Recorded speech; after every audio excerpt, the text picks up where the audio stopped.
හැමදාමත් වගේ අදත් මගේ YouTube channel එකට ඔයාලව ආදරයෙන් පිළිගන්නවා. අද අපි කෙසෙල් වලින් රසම රස ස්නැක් එකක් හදමු.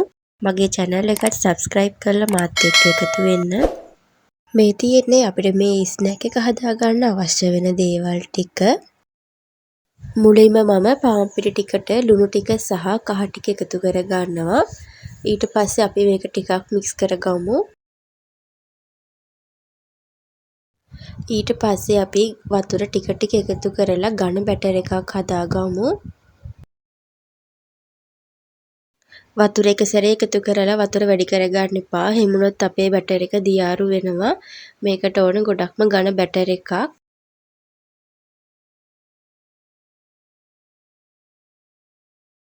දැන් ඔයාලට පේනවා ඇති මම හදාගත්ත බැටර් එකේ පදම මෙන්න මේ ගානට තමයි අපි බැටර් එක හදාගන්න ඕන. ඊට පස්සේ මම පෙති කපාගත්ත කෙසෙල් ගෙඩි 3 මම හදාගත්ත බැටර් එකට දාගන්නවා. කෙසෙල් පෙති ටික හොඳට මේ විදියට බැටර් එකේ තවර ගන්න. ඊට පස්සේ බැටර් එකෙන් හොඳට බේරලා අරගෙන අපි මේක තෙලේ බැදගමු.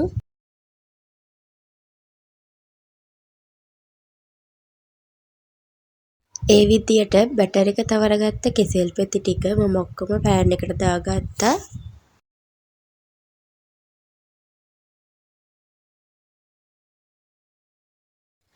එක පැත්තක් හොඳට බැදුනට පස්සේ අපි අනිත් පැත්ත හරවලා බැදගමු.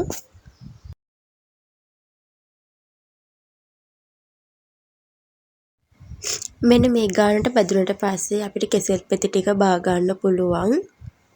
හොඳට තෙල් වලින් බේරලා මේ විදියට බා ගන්න.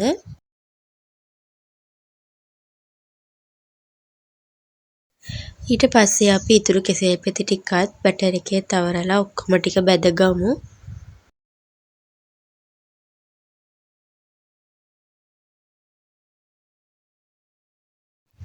කෙසෙල් පෙති ටික බැදගත්තට පස්සේ අපි සීනි පැණි එක හදාගමු. ඒ සඳහා මම සීනි ග්‍රෑම් 100ක් අරගෙන තියෙනවා. මුලින්ම අපි සීනි ටික වැහෙන තරමට වතුර එකතු කරගමු. ඊට පස්සේ අඩු ගින්දරේ මේ වගේ හැඳි ගාමින් සීනි ටික දිය කරගන්න.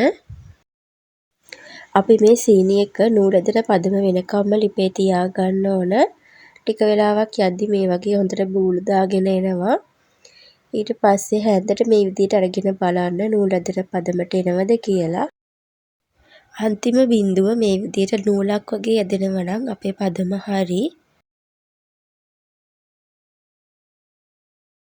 ඊට පස්සේ අපි බෙදගත්ත කෙසෙල් පෙති ටිකට සීනි පැණි එක වත් කරගමු.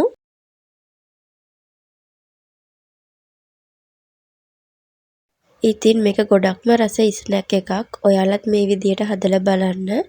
මගේ වීඩියෝ එක හොඳයි නම් මගේ channel එකට subscribe කරගෙනම යන්න. හැමෝටම සුබ දවසක්.